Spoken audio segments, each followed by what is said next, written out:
Hello, everybody. Welcome to my first broadcast in my new apartment. I apologize for not doing more. It's just, with doing my Ironman a few weeks ago, work and other things, you got to prioritize. But I really wanted to do this stream because I feel like this is my wheelhouse. Sports betting was always like a hobby for me, but political forecasting and all of that, political research, polling, is something I actually did for a living for 7 years. So if you're wondering why you should listen to me on this subject, for those of you who don't know already, I used to do analytics, data science, all that for local TV stations. The biggest spender on local TV is political campaigns. So I was the primary researcher, pollster, forecaster, modeler, all of that when it came to politics for local TV for many years.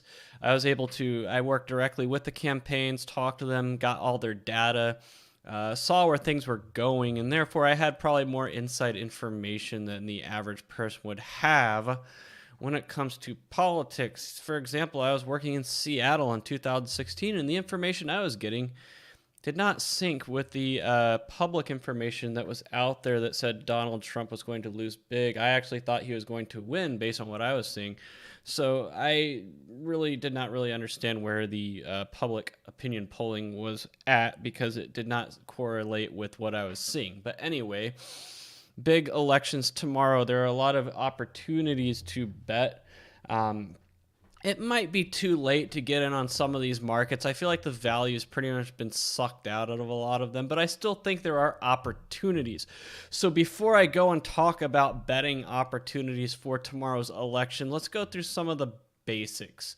All right. And so when I mean basics, for example, state and poll closing times. If you're looking for an early bellwether tomorrow, and keep in mind, all these times are local times. So 6 p.m. Eastern time for Indiana, Kentucky. Those are always the first two states to close, and those usually deliver results pretty early, and you can actually get some tea leaves out of both of those counties. Now, in Indiana, they usually report pretty quickly, and I want to say that Bellwether County in Indiana is it starts with a V. Oh, gosh, I'm going to have to Google. Indiana County map. I know what it's called. It starts with a V, but there's a Bellwether County in Indiana. Oh, for crying out loud.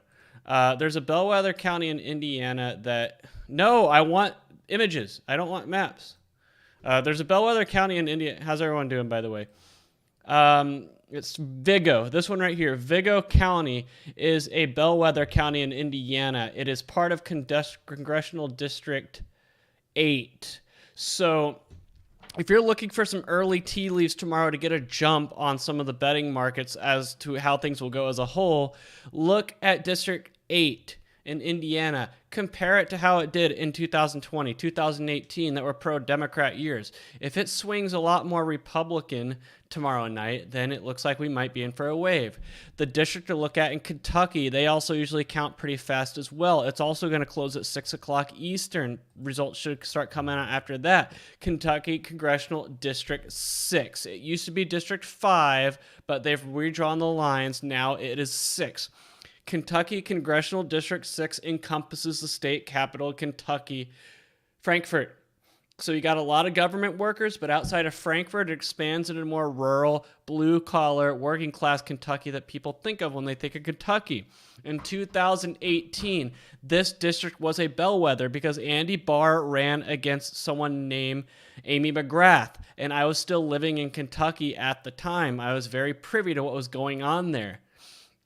Andy Barr, usually in pro-Democrat years, has a hard time with this district. But in pro-Republican years, when the electorate is more favorable to Republicans, Andy Barr usually has a harder or an easier time in pro-Republican years, but in pro-Democrat years, he's usually in a fight. So when it was very close in 2018, you knew based on that it was going to be a long night for Republicans, at least in the House. Remember, Republicans picked up Senate seats in 2018. But what was funny is that Nate Silver, who is horrible, by the way, I'll go into him in a second, in his crappy 538 website, was looking at that, and he was like, oh no, this is going to be a good night for Republicans. He shifted his like live forecast to actually show the Republicans were going to hold. But meanwhile, me, privy to a lot of information, working in the state of Kentucky in the time, who has been head first in all this Kentucky political data over the past like 6 months at least, I was like, no, this is bad for Republicans in terms of the House. It's going to be a bad night for them. It should not be this close if Republicans are going to hold the House. Amy McGrath almost won that district. Amity Barr barely won, and it came down to the wire.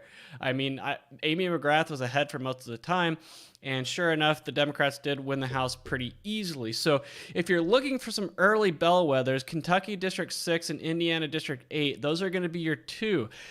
I mean, really, all the districts in those states can really show how things work. I mean, if you really want Kentucky District 3, which is Jefferson County, Louisville, the thing is, you can't really compare Kentucky District 3 to the past because John Yarmouth, who has represented that district for a while now, is not running for re-election, so you don't have that incumbent factor. But even then, I mean, that's all of Louisville, very Democrat. I used to live there, very left-wing. But even then, you can see, okay, how does Kentucky District 3 look into the past? You're really looking for trends and shifts, and maybe you can get a jump on Predict It based on early returns. By the way, Predict It, RIP Predict It, it's really a shame what the Biden administration is doing to it. It's a great site, a great resource. I've been using it for years, and the Biden administration doesn't like it because they like to censor any information that is contrary to how they want things to be, and they are trying to shut Predict It down. It's in litigation, but it's no good. I'm going to withdraw all my money after this election personally. So before I go over what my current positions are, let's go through poll closing times and see if there's any more early tea leaves that we can look at. So Indiana is going to close in Kentucky. They're going to close first, and then you can start looking at Florida. They're going to close at least the eastern part of the state is going to close at 7 p.m. Eastern. Really, Ron DeSantis is in no trouble. He's going to win easily. I would not be surprised if they call that governor's race as soon as at 8 o'clock Eastern, because remember, they're not allowed to call races until the whole state is closed. You have the panhandle of Florida that's in the central time zone that's going to close an hour later. But as soon as that panhandle closes, they're going to call it for Ron DeSantis. So really what we're looking at here, Georgia's another one. But remember, split time zone there too. But really, if you're looking for battlegrounds, I would say really the first battleground state where there's expected to be a contested election that's going to close early. Obviously, Georgia is probably the first one with Herschel Walker, but he actually looks like he's in good shape right now.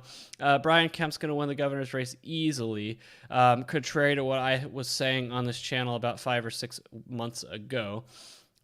Kansas has a competitive governor's race that's going to close at 8 o'clock Eastern.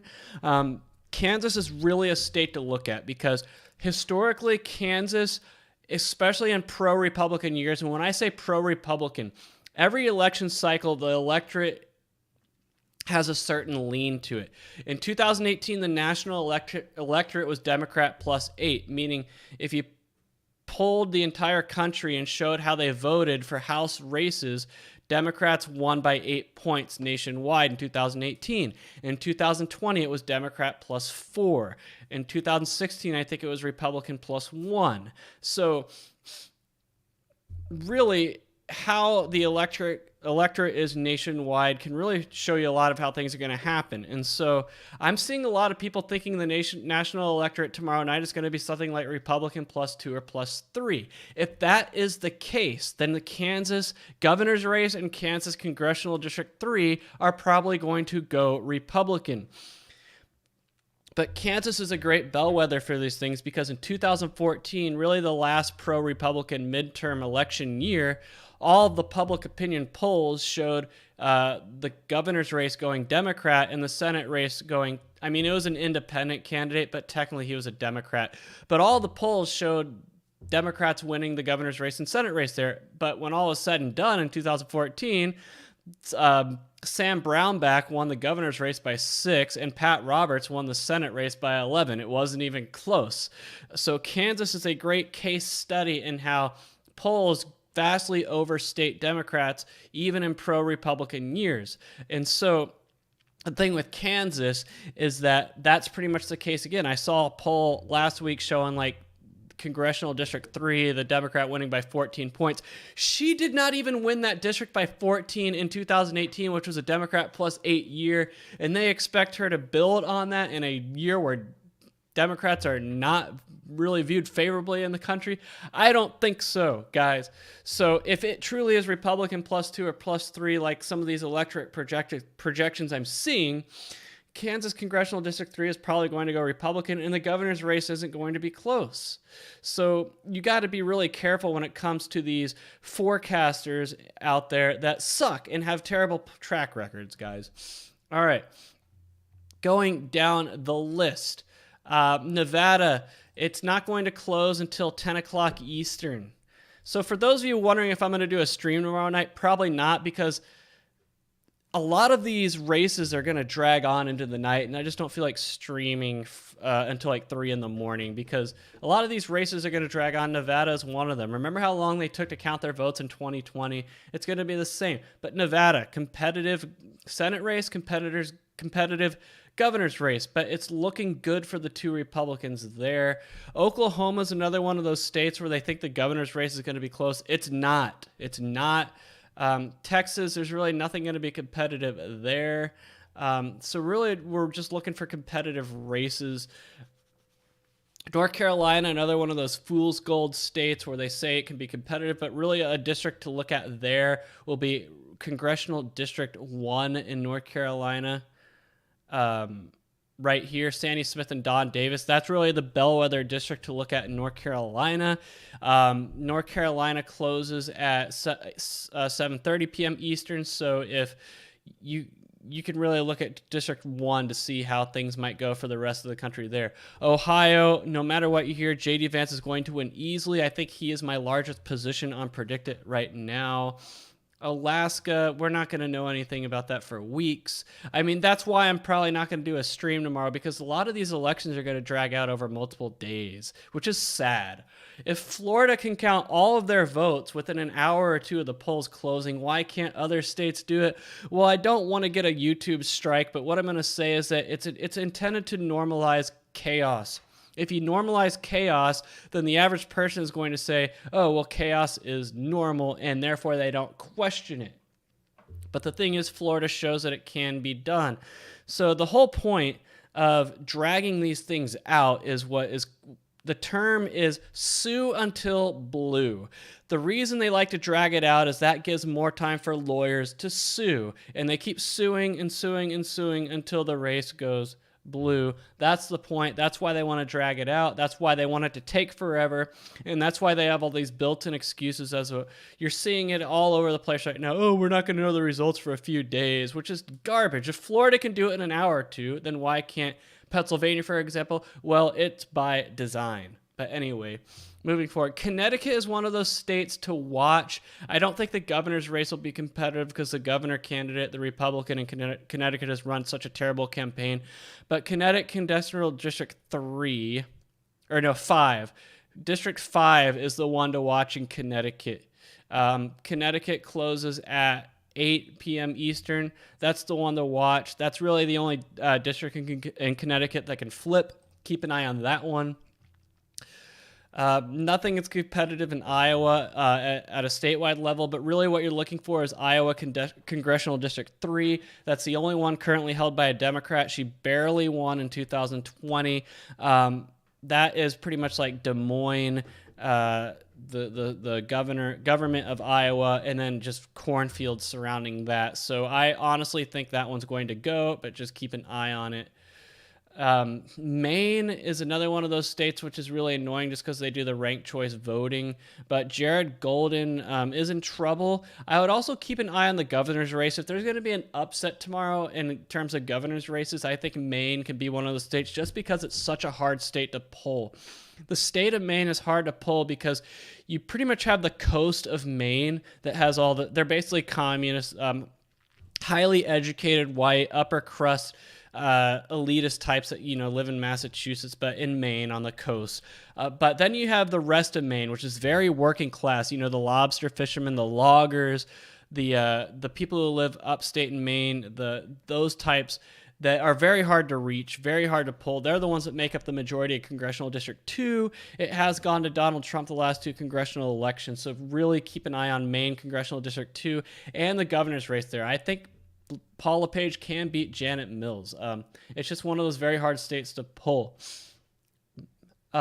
Michigan closes at 8 p.m. Eastern. Obviously, a lot to pay attention there. The governor's race, toss-up. It really depends on the electorate. The electorate projections I've seen in Michigan are Democrat plus 10, plus 11, which is probably accurate. And then the independents swinging towards Tudor-Dixon by like double digits. Can Tudor-Dixon get enough independents to overcome the massive Democrat registration edge in Michigan? That's one of the things to look at. And then you have congressional districts. Congressional District 3, John Gibbs versus Hillary Sultan. John Gibbs, the Trump-endorsed candidate, upset the Republican there in the primary that voted to impeach Trump. I think if it is a good night for Republicans, like national electorate or Republican +2 or +3, I think John Gibbs is going to win. And then you have Michigan House District 7, Slotkin versus Barrett, another one to pay attention to. Slotkin's CIA background, she's in a lot of trouble, but we'll see. This is going to be another one of those bellwether districts. Minnesota, another one of those states where you can really look at the state for trends to kind of see how things are going to go in 2024. I would really pay attention to Congressional District 8. That's where the Iron Range of Michigan is, and you really want to see voting trends there to see if that shift continues to occur in that working class, ancestral, traditional Union Democrat area of Minnesota. In the governor's race, you never know what can happen there. But yeah, just something to keep an eye on. Nebraska, you really want to look at Congressional District 2. It's represented by Tom Bacon right there, but it's one of those districts that Democrats are really targeting for a flip just because it's pretty much Omaha only, very urban by Nebraska standards, and Democrats are going after it hard. But if it's a pro-Republican year, it's not going to go, especially with an incumbent like Don Bacon, who's pretty popular. New Jersey, we're really looking at Congressional District 3, I think. And it's kind of hard to zoom in on New Jersey here. Yeah, 3 with Andrew Kim and Bob Healy. That's the race to look at in New Jersey. Oregon. So a lot going on in Oregon. The governor's race specifically, I'm still skeptical that the Republican Christine Drazan can win just because she's up right now. But the thing with third-party candidates, she would not be up if it weren't for the third-party candidate, Betsy Johnson. And you see this almost every election, is that usually the third-party candidate supporters jump ship at the last minute, realize that their candidate's not going to win, and then really back the Republican or Democrat. And I just think based on Betsy Johnson's platform that most of them are going to go to Tina Kotek. I'll believe it when I see it. I'll believe Oregon goes, puts in a Republican governor when I see it. I'm just not as optimistic as others are for that happening. But Pennsylvania is probably the biggest state of the night, in my opinion. The polls close at 8, but it's going to be a total mess.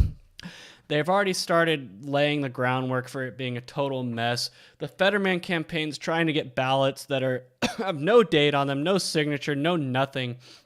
They're trying to get those counted, even though the U.S. Supreme Court says they cannot count. The state of Pennsylvania is trying to do it anyway. It's a shame how Pennsylvania can't get it right. The thing with Pennsylvania, it's one of those states where they don't trust mail-in balloting, even the Democrats. So there's a big election day vote there. But I could, it's the state to watch. I think Dr. Oz is in good shape on the Senate side. I just don't. The only way Fetterman can win is by shenanigans. Everybody knows what I'm talking about when I say shenanigans, okay? But the governor's race is really the one I'm watching. If there's going, Mastriano's at like 8-1 right now, but if there's going to be a polling miss in any race, it's going to be that one. Because all the pollsters that I trust that have polled the state have said it's very difficult to reach the Trump voter there who would vote for Mastriano. The polls that I trust have seen, Josh Shapiro, the Democrat, up by like 4 points, which is not an insurmountable lead if all the undecideds break towards Mastriano, but it's really one to watch, and it's one of those states we're probably not going to have any answers on tomorrow night. Wednesday morning, it's still going to be too close to call. The shenanigans are going to be out. The lawyers are going to be out. The lawsuits are going to start. It's going to be a mess just like 2020. Shame on Pennsylvania for turning their elections into the Wild West. And people wonder why election deniers and people who question elections exist. It's because of states like Pennsylvania that can't get it right. They purposely sow chaos into the system on purpose to keep the door open for unlimited legal challenges, and just, it's a total mess. Florida is the model. Florida can have all their votes counted an hour or two after the polls close. Why can't Pennsylvania do it? Pennsylvania's not as big as Florida. They don't have as many absentee and mail-in votes as Florida. So why does Pennsylvania need multiple days to count votes? It's because it's done on purpose. Shame on Pennsylvania. And then they have the audacity to criticize anyone who questions it. I'm sorry. I think the real conspiracy theory is people who don't question it, because it's such a Wild West. It's such a mess. But anyway, moving on. Utah, don't believe what people are saying about Evan McMullen. He's not going to win. Washington's another one of those states that, if you watch the primary for Washington Contestable District 3 with Joe Kent, he was behind for many days, but just like other states, they take forever to count their mail-in ballots. Washington, I used to live there. I lived there in 2016. I got a mail-in ballot. It's 100% mail-in ballot in Washington. Everybody gets a ballot. I think it's dumb, but they took forever to count the votes in these races in the primary, and it's going to be the same for the general. I think Joe Kent's in good shape in Washington District 3. He's not going to lose, but the Senate race there could be a lot closer than people expect. Patty Murray is not a shoo-in. That could be an upset. If it's a good Republican night, then Patty Murray could lose. But the thing is, we're probably not going to know for like 5 days because they take forever to count votes by design. They do that on purpose. Like I said, sue until blue. It's not so much they need time to like manufacture ballots or that type of stuff. It's more to keep the door open as long as possible for litigation and lawsuits and all that. Sue until blue. Wisconsin. I think Wisconsin is fool's gold for the Democrats. Ron Johnson's going to win. Tim Mickel's a little bit harder of a race just because he's not an incumbent. But if there's a state where a governor's going to lose because of their awful COVID policies, it's going to be Wisconsin. New York, another one of those states. Kathy Hochul is not liked. Sorry. Kathy Hochul is not liked. Lee Zeldin can win. The question for Lee Zeldin: can he get enough votes in the 5 boroughs? If he can get into the 30% range in the 5 boroughs, I think he will win. That's the thing. He needs to clear 30% in New York City.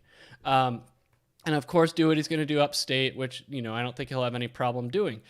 There's also some congressional districts in New York to watch. New York Congressional District 18 is the one that I would keep an eye on. 17 and 18. Yeah, 18 right there.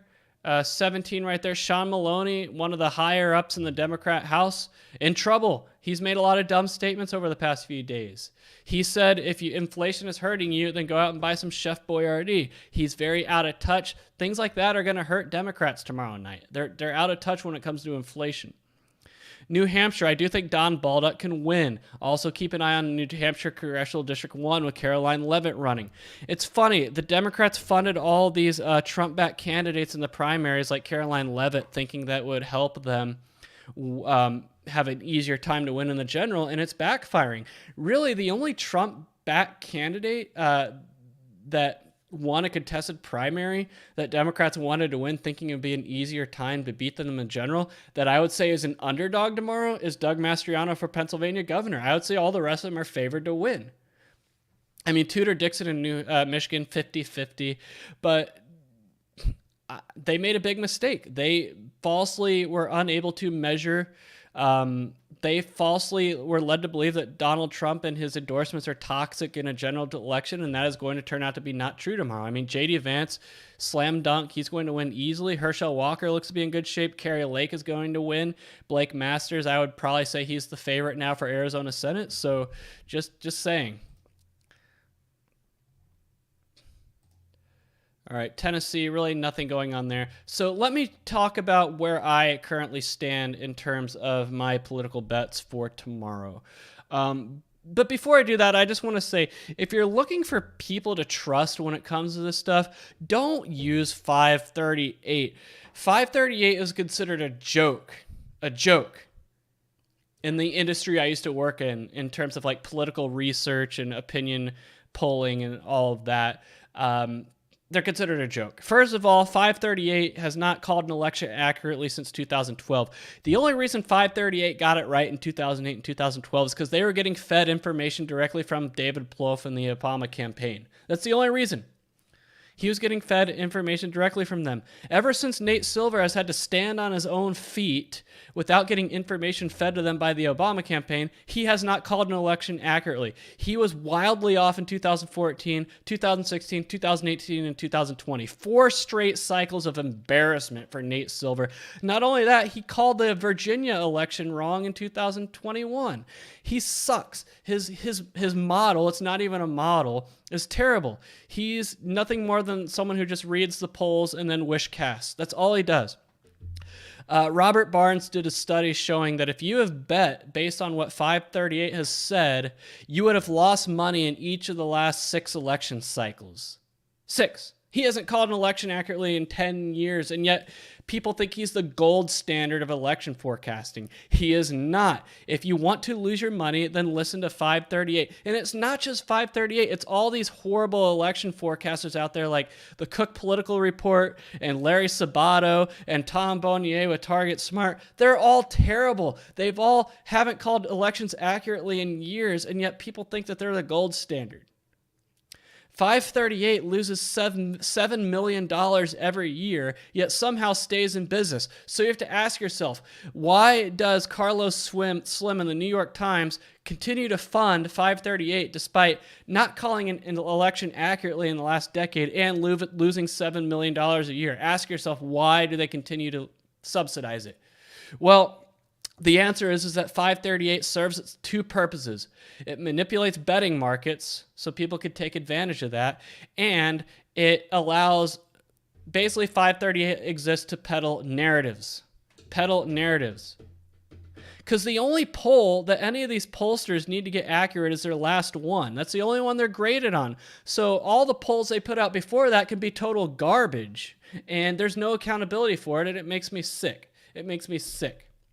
That's what they do. They put out garbage and wish casting for months, and then their final poll before the election they heard trying to get it somewhat accurate so people don't like laugh in their face on Wednesday after election day. But we'll see. But if you're looking for people I trust, number 1 is going to be Rich Barris with the People's Pundit. I am a subscriber to his locals page. I think it's well worth the $5 a month. He is gold. And the thing about Rich Barris is that someone like me who worked in this realm for 7 years, I didn't even know who he was until 2020. What does that tell you? Even though this guy, Rich Barris, his polls have been the most accurate since 2014. I mean, his polling is almost always spot on, right? And yet he is blackballed and blacklisted by all the Nate Silvers of the world. Why is that? Because he's accurate. He's right. He exposes the 538s and the Larry Sabatos of the world for the frauds that they are. And that's why they blackball him. And so if someone like me doesn't know about Rich Barris until 2020, the average person certainly doesn't. But his polling is spot on, accurate. He is the guy I go to. He's the guy I go to make money on PredictIt. I also trust Robert Gahaley at Trafalgar, Jim Susquehanna at Jim Lee at Susquehanna. There are good pollsters out there. You just got to find them. But anyway, that's who you need to look for to make these bets. So my positions, if I could cash out my portfolio right now for a profit of about $714, I have $6,148 invested right now. I thought about investing more, but I feel good about my positions. I don't want to press my luck because even though I'm confident in my positions, you never know with the shenanigans and everything what can happen. I remember in the primaries, I was burned a few times because of the shenanigans. So you never know. But first of all, Which party will win the House in 2022? It's a lock. I'm surprised Democrats are even at 12 cents. I mean, you can pretty much buy dollars for 88 cents right now in this market if you really wanted to. I have $500 on Democrat no. I mean, I'll make like what? $85 at this time tomorrow. So I'm in good shape. I mean, it's not a question. The thing is that you have to look at what's happened in the past. This is what's called a first-year incumbent midterm. So basically the first midterm of a first-year presidency. Donald Trump in 2018, Barack Obama in 2010, George W. Bush in 2002, Bill Clinton in 1994. You need to look at how things have turned out in years like that. And almost always, outside of 2002, the party in power in terms of the White House loses seats. The only reason George Bush in 2002 and the Republicans did not lose seats is because of 9/11 and George Bush had like a 70% approval rating. Donald Trump bucked the trend in terms of the Senate in 2018 by gaining Senate seats. But apart from that, every party is going to lose seats. They're not going to have a good night. So I just fail to see why the trend will be bucked for Democrats tomorrow night. I just fail to see how. Like, Joe Biden's approval rating is not good. Inflation is bad. All the things working against Democrats, but yet somehow people expect the trend to be bucked. Why? So anyway, that's that. Which party will win the Georgia Senate race? Herschel Walker's about a 3-2 favorite right now. 65 cents. I think that's right. Here's the deal. I think the only way Raphael Warnock can win is by not forcing a runoff, winning outright, because incumbents in Georgia runoffs always lose. History shows that. So if it goes to a runoff tomorrow, if Herschel Walker does not get to 50%, he's going to win. So the only way Raphael Warnock can win this race, in my opinion, is if he gets to 50%, which I just don't think is going to happen tomorrow. So I think 39 cents is ridiculous. So I think it's a good buy, even at 65. I mean, you could have got Herschel Walker for in the 30s a few months ago. I bought him at 63 cents like in March maybe. Probably too high, but I'm just starting to see it go up. I stand to gain about $80 if he wins. Florida gubernatorial election winner. I mean, all the value has been sucked out of this right now at 97 cents. The ship has sailed. The last train has left the station. I bought Ron DeSantis at 91 cents. Since the Biden administration is preventing PredictIt from adding new markets, it would have been fun to see the margin of victory market here. I'm not a big Ron DeSantis fan when it comes to the presidential level. I would not support a presidential run for him in 2024. But as far as being Florida governor, he's done a pretty good job. He's going to win. I think he's probably going to win somewhere between 12 and 15 points tomorrow, which is about on par with Donald Trump's 3.5-point win in 2020. And you're like, well, how is that on par if Ron DeSantis wins by 12 and Trump won by 3.5? Well, you got to remember the electorate in 2020 was Democrat +4 nationwide. So Florida voted about 7.5 points further to the right than the nation did in 2020. If the electorate tomorrow is R+3, for example, and Ron DeSantis wins by 12, well, that means Florida voted about 9 points to the right of the nation. So it's really apples to apples. It's a 3.5 point win in 2020's environment is the equivalent of about a 10 to 12 point win in tomorrow night's environment. So that's just one thing to keep an eye on. If you hear all the people saying, oh, well, Trump only won by 3.5 and DeSantis won by 12, clearly DeSantis is superior. No, you got to see how it compares to the national electorate. Texas governor, this one's also gone. You could have got Greg Abbott for like 83 cents just a couple months ago. You can get Greg Abbott for 94 cents. Yeah, the train has left the station here too. Greg Abbott is also going to likely win by double digits tomorrow.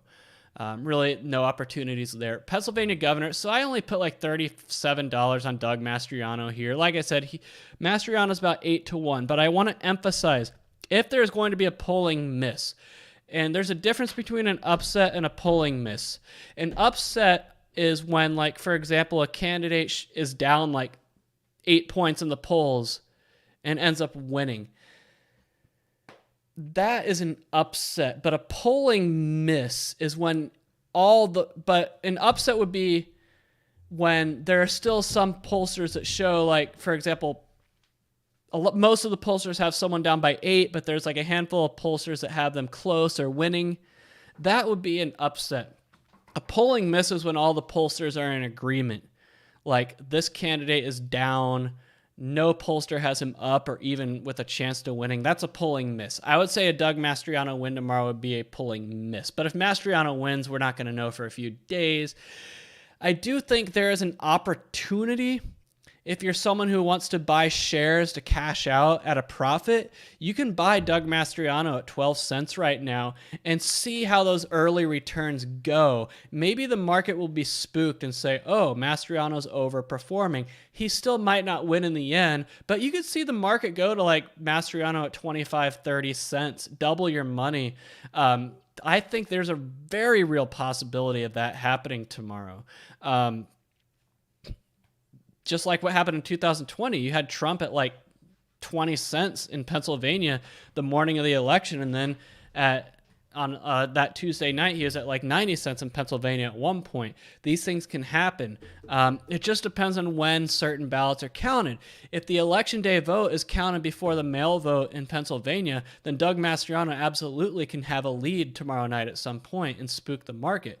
So if I was someone who wanted to bet Doug Mastriano on the Pennsylvania's governor's race, what I would do is I would buy his 12-cent shares right now as we speak and look for an opportunity to cash out. But I want to warn you, how are predicted servers going to hold up? Because in 2020, accessing Predictit was very hard on election night. The website crashed. It loaded very slowly. So even if you wanted to sell, you couldn't access the site. It was a total crap show. So maybe Predictit servers are going to be better tomorrow night. We'll see. But that's something that might want to give you hesitation out of having a strategy of cashing out tomorrow night at some point, trying to buy shares and then cash them out. The site might be hard to access tomorrow. Nevada Senate, I do think Adam Laxalt's in good shape here. Adam Laxalt has about the same chance, according to Predictit, as Herschel Walker, the mid-60s. I think the reason this market is low, when I say low, the reason Laxalt's not in the 70s or 80s is because you have John Ralston. John Ralston is one of those election gurus that specializes in the state of Nevada, and I think he's just reading the tea leaves wrong. One thing you always want to be aware of when it comes to making political bets is reading the early vote tea leaves. They can really be spun any way you want to spin them. So you have idiots out there like Simon Rosenberg spinning the early vote tea leaves for the Democrats, of course, and he is so wrong. Like I said, you can make any story you want to out of early vote. Ultimately, it's going to come down to the voters, and I think John Ralston is just off when it comes to his early vote tea leaf reading. But I do think Adam Laxalt's in good shape. I think that's a good buy right now. I think even buying him at 65 cents or so is a good buy. I do. I think he should be in the 70s. I do. So you can get some value there. Okay, Ohio Senate. I was able to buy in at 76 cents, and you could have got J.D. Vance in the 60s a few months ago. J.D. Vance is going to win by double digits, I think. Even at 90 cents, I mean, if you want to make a good 8% return, buy J.D. Vance right now. When I say 8% instead of 10%, factoring in all the fees and vigorish and everything, it'll be about 8 cents at all is said and done if you buy in at 90 cents. But I think that's a very safe bet. Putting $850 on JD Vance right now to win, you can make a solid $70 off that. If you really want to go large and put $850 on both sides, I mean, you can make $175 just off the Ohio Senate race alone. JD Vance isn't going to lose, and it's why I wish there was a margin of victory market, because in 2020, that's where I made my money. I made my money in the margin of victory markets. Like I bought Trump to win by 3 or more in Florida at like 10-1 odds. I bought Trump to win in Texas by 5 or more at a similar like 12-1. Like the margin of victory is where it was at in 2020, and I just wish those markets existed, but shame on the Biden administration for not allowing it. Ohio Senate, I think it's my largest. I have $1,000 in that alone. I stand to gain there decently. I mean, I bought in at 76 cents. I mean, that's pretty 25% return on investment there. Florida Senate never was competitive, but you could have got Marco Rubio for like 82 cents just a few months ago. I got in at 91. Just one of those very safe $600 into $650 investments. Marco Rubio's never in trouble. There are garbage polls out there showing him in trouble. Same with Wisconsin. Ron Johnson was never in trouble, but you saw garbage polls over the summer in Wisconsin showing him losing to Mandela Barnes. I'm sorry, but the state of Wisconsin, which is very white, is not going to throw out an incumbent for someone named Mandela. I'm not being racist. I'm just being blunt. I'm being blunt about the state of Wisconsin. Very white state. They're not going to throw out Ron Johnson for someone named Mandela. But even then, at 88 cents, you can get a good 10% return on your money right now in Wisconsin Senate. Ron Johnson is not going to lose tomorrow. He is a lock. So if you have $1,000 sitting around and want to make $100 easy, $100, bet on Ron Johnson in Wisconsin Senate. You will make an easy $100. If you want to put if you want to max out in the market at $1,700, you can make a smooth $150 right now. 24 hours. That race is going to be called tomorrow. If you want to make an easy $150, there you go. Wisconsin Senate. I stand to make about $320. I'm not maxed out on it just because I have my investments spread out. But if I wanted to add more money right now as we speak, you know what? Screw it. Let's do it. I'll add more money. I don't care. Just to show you how confident I am in Ron Johnson winning tomorrow. Let's do it. Come on. Well, I'll add another $300. I don't care. I'm trying to show my viewers right now how supremely confident I am that Ron Johnson's going to easily win tomorrow. I'm going to throw another $300 on it. Let's do it. You know, I'll split it between JD Vance and Ron Johnson. How about that? But anyway, so how many shares?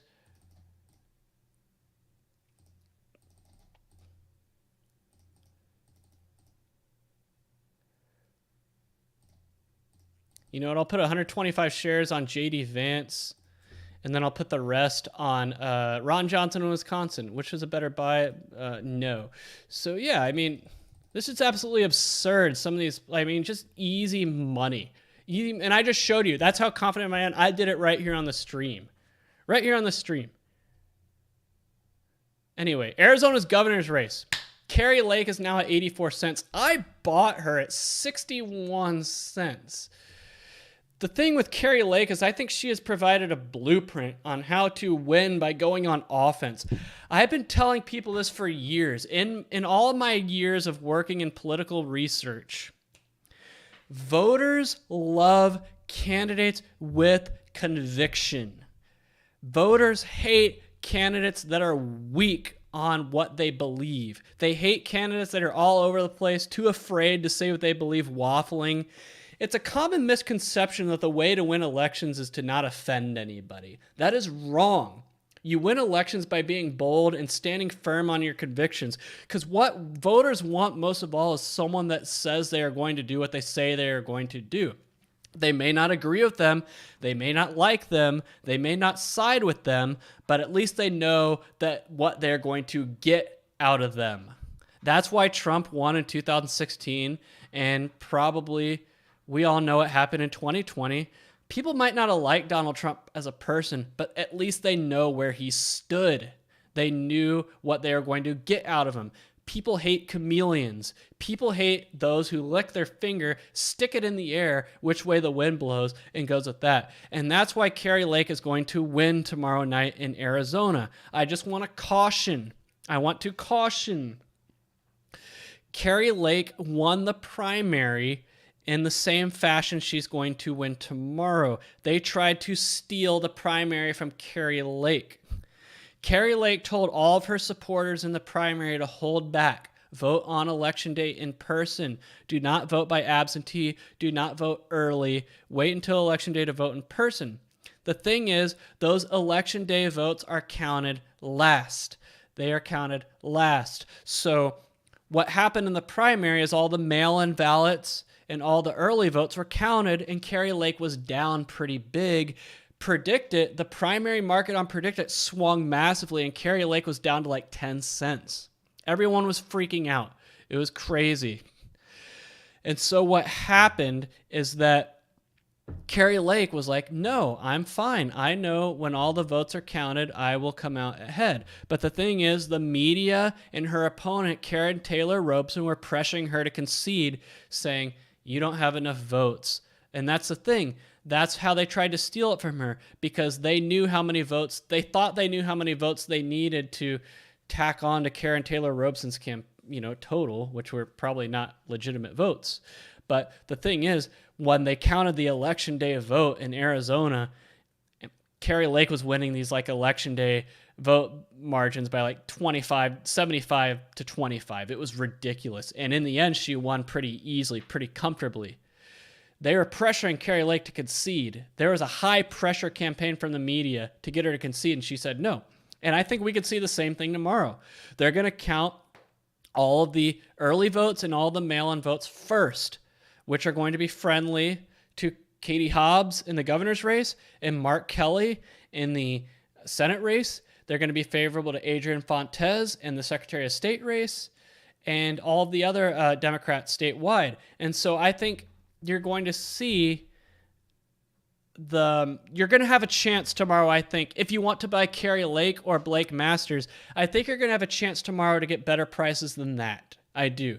Because the early vote is going to come in, and Kari Lake could very well be down, or if she's up, she's not going to have a good margin. Blake Masters is probably going to be down a lot, and they have already said that election day vote, and there's two different types of election day vote. You can actually get a ballot at the precinct and vote there. Those ballots are going to be counted before what some people are going to do. They got a ballot in the mail or an absentee ballot. The people who fill it out and then drop it off on election day, that ballot is going to be counted last. So the people who get an absentee ballot or a mail ballot, fill it out, and then drop it off on election day, those are going to be the last ballots to be counted. That's going to be a very pro-Republican vote. It's going to come in last. So if Blake Masters wins, what I think will happen in the Senate race, what I think will happen is that he's going to be down. And it's not until that batch of votes, the absentee mail-in day of votes, counted, where he gets put over the top.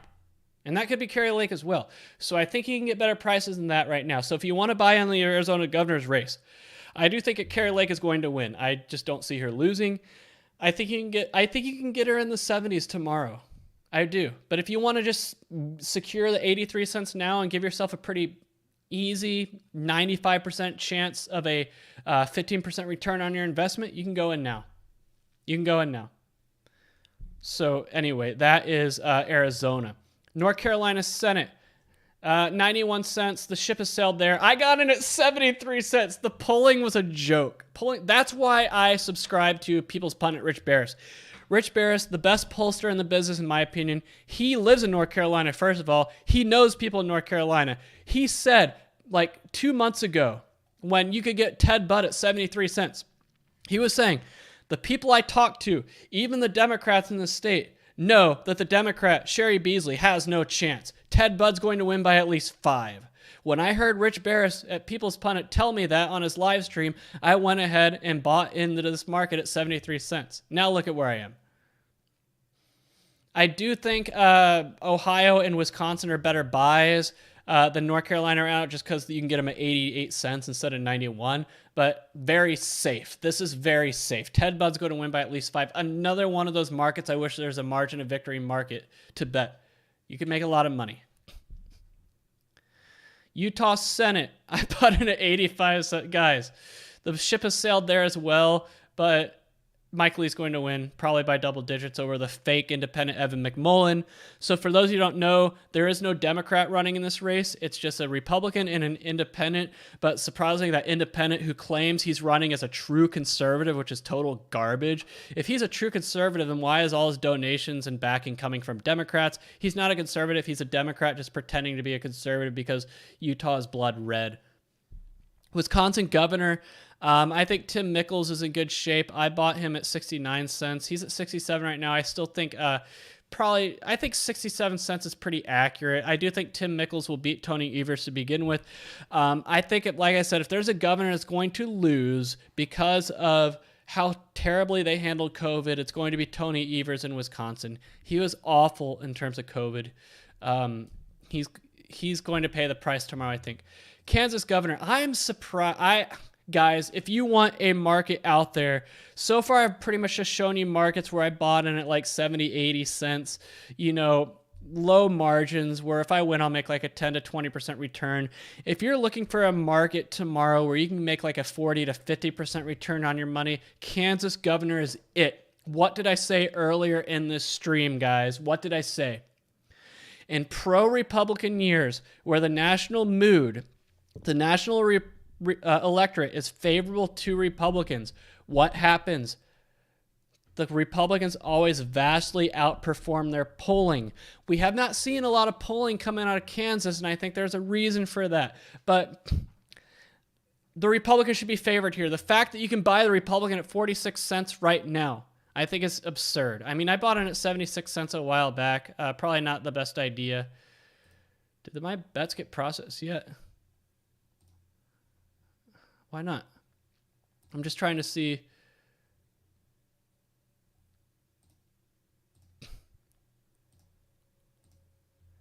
Anyway, going back to Kansas. In pro-Republican, I would be stunned if Kansas still the Democrat is the incumbent governor there, but I would be stunned personally if the Republican governor candidate does not win tomorrow in Kansas. I would. In a pro-Republican year in a red state, if this was 2018, yeah, that's one thing. A Democrat plus 8 national electorate. But in a year where Republican mood is very favorable nationally, I would just be stunned. So that's your market right there that I endorse for a 40 to 50% return on your investment. That's it right there. And then finally, Nevada governor, Joe Lombardo. This was not the case for the longest time. Usually Adam Laxalt was ahead of Joe Lombardo in terms of prospects here on Predict It, but actually Laxalt's now in the 60s and Lombardo's in the 80s. Sisolak is another governor that's going to pay the price for his terrible COVID policy. I know, I lived through it in Nevada. I know how bad it was. Everybody I talked to just hated the COVID madness there. I knew a lot of people that worked in the casinos and hospitality industry. A lot of my neighbors, they all hated the lockdowns. They hated the mask mandates. They hated the social distancing and capacity restrictions because it hurt their ability to make money. They have not forgotten, and that's why I think Joe Lombardo's in good shape. I think 81 cents is a little too much. I wouldn't buy it. I mean, I bought it at 58 cents.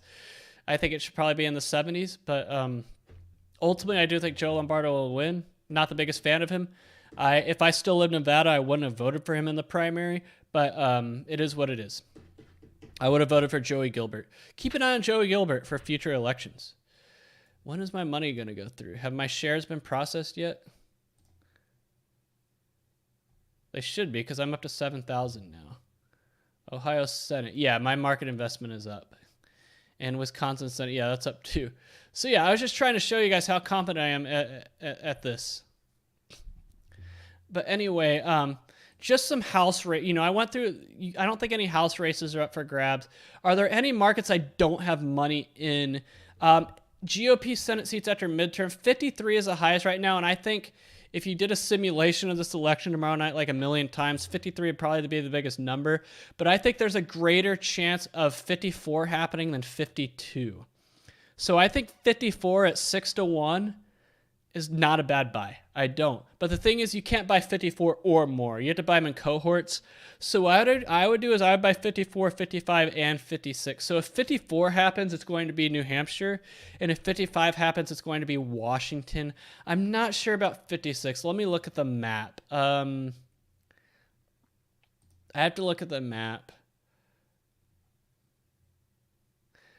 What would be state 56? I would probably say it would have to be Connecticut or Colorado. I would give Connecticut a better chance than Colorado, and here's why. The Connecticut Republican candidate hasn't pissed off the base. I think the Colorado candidate would be in good shape if he did not make the base mad. How did he make the base mad? He is the only Senate candidate out there who's running as a Republican who is run on a platform of being anti-Donald Trump. You just can't do that. You cannot alienate the base. I don't care if you are anti-Donald Trump. Keep that to yourself, because I guarantee you a majority of Republicans in Colorado are pro-Donald Trump. And if you're running around talking about how much you hate Donald Trump, who is the most popular Republican figure in the Republican Party right now, you can't win elections without your base. So if there's going to be a 56 senator, I think it'll come from Connecticut. So if there's 54, it'll come from New Hampshire. If there's 55, it'll come from Washington. And then 56 will come from Connecticut. But are there any markets that I'm not on, which I think... so yeah, I would buy 54 and 55. That's what I do. I mean, if you buy into both of those, I mean, you'll lose one, but the return on the other will more make up the one you lose. So I think that has a better chance of happening than 52, in my opinion. Balance of power, Republican House and Senate at 70 cents. I just don't see a scenario where the Republicans don't win the Senate tomorrow. I don't.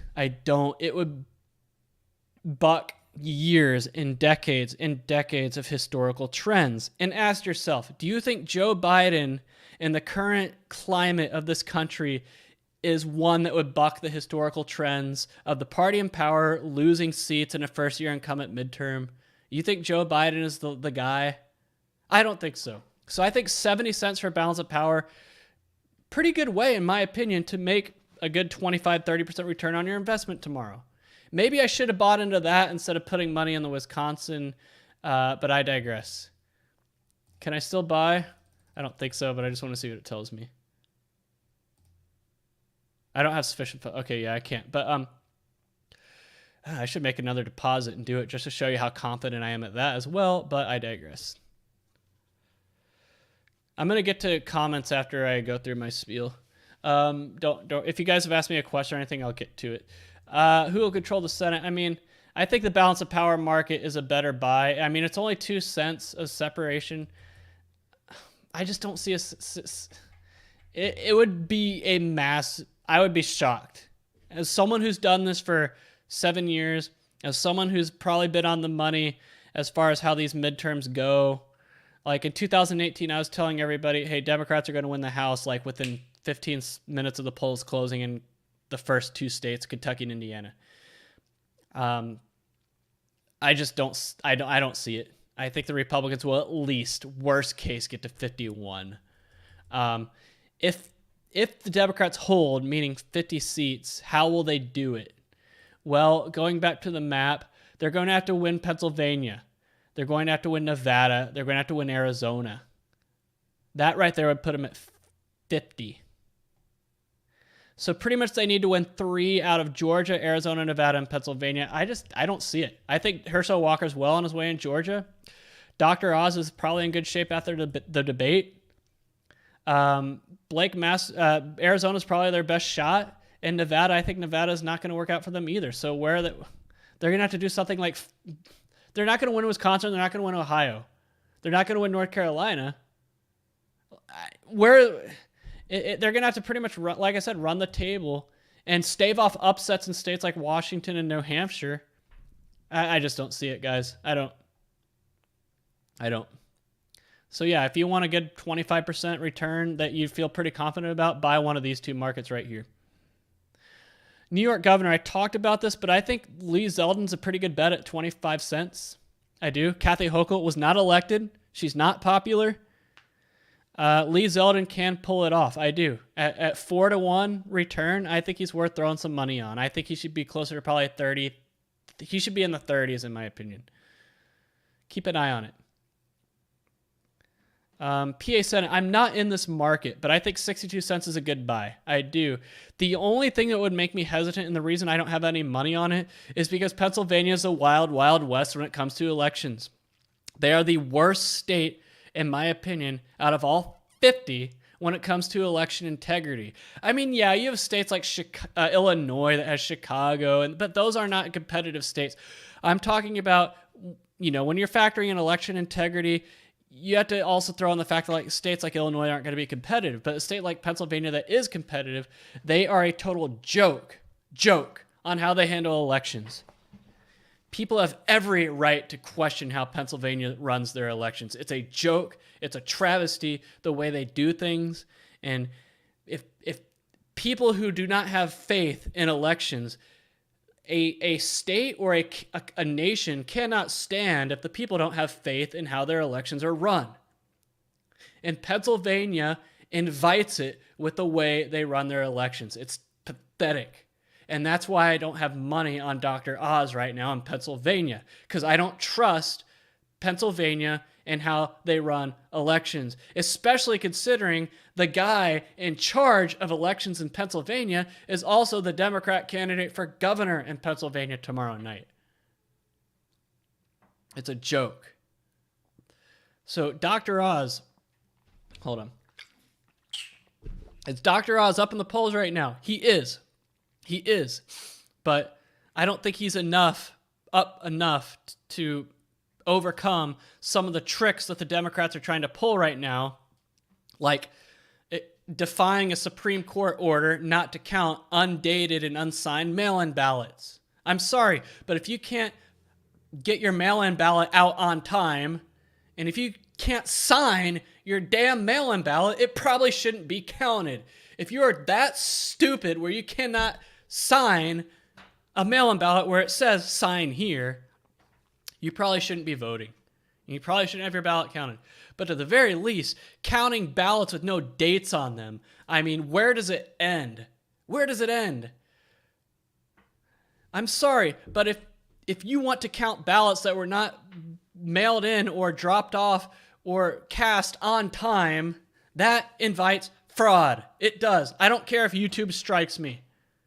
I'm sorry, but what is to stop someone from collecting a bunch of ballots after the polls close in Pennsylvania tomorrow night, going door to door? Hey, did you send your ballot in? No. Oh, well, even though the polls have closed, I'm going to collect it anyway and fill it out and then mail it in and then demand it be counted. I'm sorry, that's wrong, but that's exactly what they're trying to do tomorrow.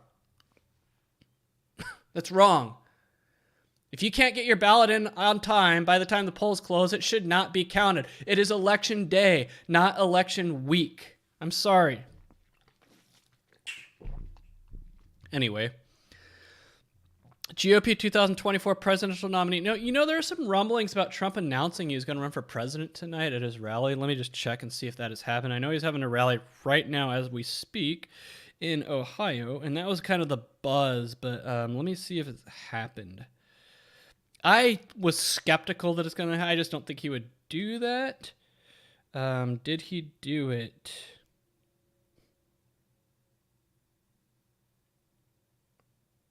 As of right now, he is not. I'll just talk. Sorry, my voice is, all right, coughing. The reason, I wouldn't, as someone who would vote for Trump in 2024 in both the primary and the general, I'll say this. I actually kind of want him to announce tonight, because when I saw the rumors of him announcing tonight, you saw all the talking heads being like, oh, he's gonna throw the midterms to the Democrats if he announces tonight. No, he won't. He will not.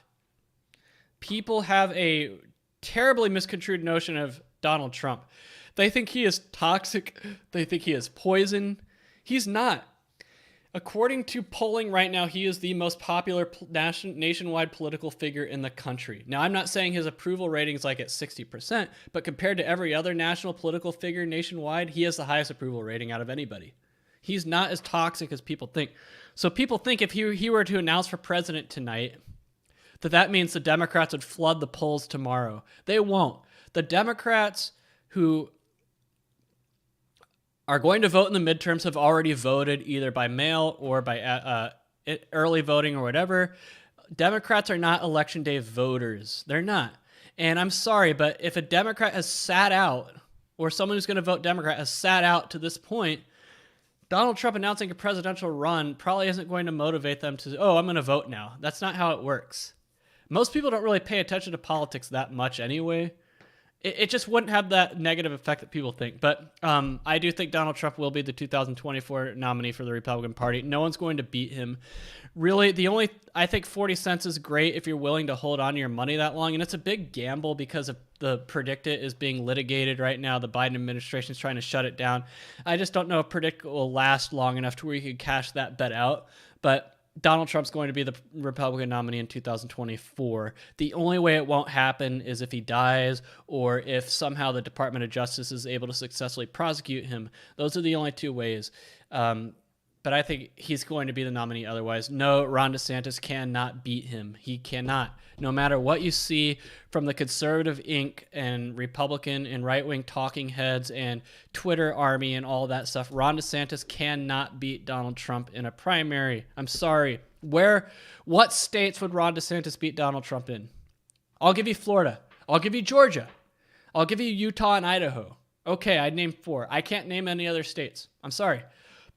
All Donald Trump would have to do to clean up the Midwest and the Northeast is highlight Ron DeSantis' vote for TPP. Game, set, match. There you go. It's over. That's why Trump won the primary in 2016 was his stances on trade. It won him the Midwest and Northeast. Trade is the most important issue to those voters. Once Donald Trump runs ads saying Ron DeSantis voted for TPP, the primary is over. It's done. Okay. Enough of that. I already talked about Arizona Senate race where I think Blake Masters, it's 50-50. I think that's going to be the closest race, Arizona Senate, for the reason I already talked about. The votes that are going to be counted last are going to be the pro-Republican votes. And if you want to get on Blake Masters, I would wait. He'll probably dip to the 30s, in my opinion, at some point tomorrow night. I do. Unless the red wave in the early states is so massive and Republicans are so outperforming in the earlier states when the early polls close, then yeah, I think Blake Masters will surge in that market. Otherwise, I think, when the early votes in Arizona are counted, the pro-Democrat votes, because the early votes, the mail-in votes that are counted first in Arizona are going to be pro-Democrat, that could drop Blake Masters. So it's kind of a gamble. You can take Blake Masters now for even money, 50-50, or you can roll the dice and see. But if there's a bigger red wave than was expected, like, for example, if Ted Budd wins North Carolina by 10 instead of 4 or 5, if those Florida House seats go more Republican than they did in 2020, if New York 17 or 18 go, if Andy Barr wins Kentucky 6 by a larger margin than expected, if you're looking at those tea leaves, then I could see Blake Masters surging in this market instead of falling back, and then you're like, oh, should have bought him at 50. It's just one of those things. That's why it's called gambling. Let's see. Washington Senate race. So Tiffany Smiley at 17 cents. That's the sleeper. That is a sleeper. But the thing is that Washington's going to take forever to count their votes, and we probably, if it's close, we probably won't know the winner for like a week. I'm serious.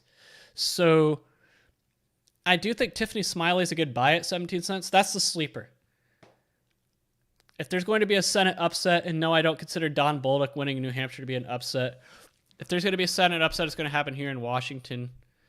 But New Hampshire Senate, I think Don Bolduc at 39 cents is a great buy. That should be 55-45 at worst. 50-50 realistically. Don Bolduc at 39 cents, I would buy. If I still had money to buy, I would probably put money right there. I mean, I endorse that buy for those of you who have money to spend.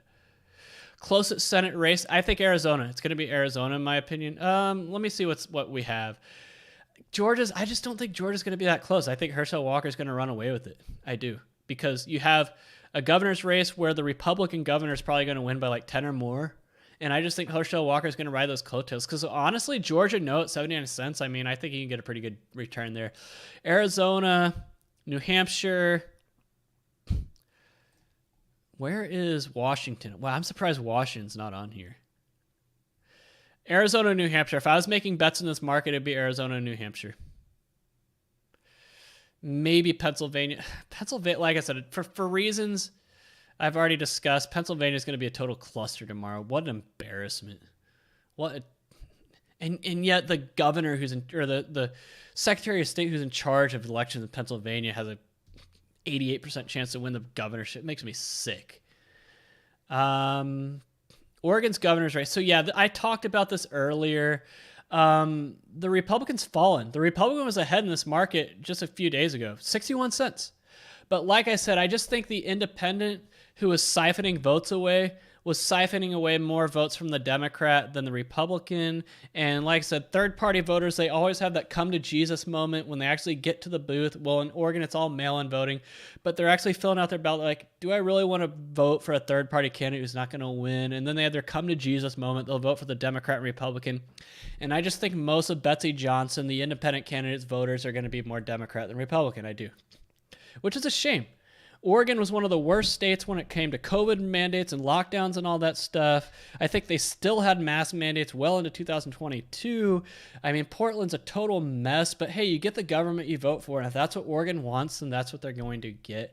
I don't want to say Christine Drazan, who is the Republican candidate here, peaked too early. That's not what I'm saying. I'm just saying that she probably needed Betsy Johnson to siphon off more votes than what is probably going to happen. So honestly, I think this market is priced right. Can Christine Drazan still win? Yes. If it's a big Republican night tomorrow, like I said, if those early races on the East and Central time zones go more Republican than was expected, like I said, if Ted Budd wins North Carolina by like 8 or 10, let me look at the map. If Herschel Walker is able to avoid a runoff in Georgia, if those House races in Florida are more Republican, if J.D. Vance wins in Ohio by like 8 or 10, New York House races, if Connecticut 5 goes, if Don Bolduc is able to pull it off in New Hampshire, I mean, these are the things you need to look for tomorrow. Those can give you some insight on how Oregon might go. If it's a big Republican night, then yeah, Christine Drazan might be able to pull it off. But the dynamics aren't working in her favor. Michigan governor. So this is a 75-25 market right now. Here's the deal. Gretchen Whitmer handled COVID horribly. How is she going to be able to pull it off? Well, you have the Democrat machine in Detroit. I think Tudor Dixon should probably be in the 30s, upper 30s probably. So I do think 26 cents has some value there. It's just going to be tough. Michigan stonewalled any attempts at reforming how elections are done there. I do think DePerno is going to win the Secretary of State race there at least, but it's going to be hard to beat Gretchen Whitmer. The governor of Michigan has a lot of control on how elections are run, like it or not. That's just the truth. Tudor Dixon can win, yes. I would say she's an underdog, yeah, but she did close strong. I think if you asked me a month ago, I would say Tudor Dixon's dead in the water.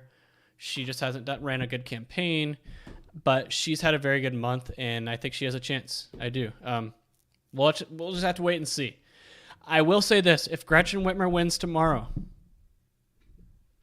if she wins by a margin where it's not like a nail-biter, to where they can call the race tomorrow, she's your 2024 front runner for the Democrats. I'm going to say that right now.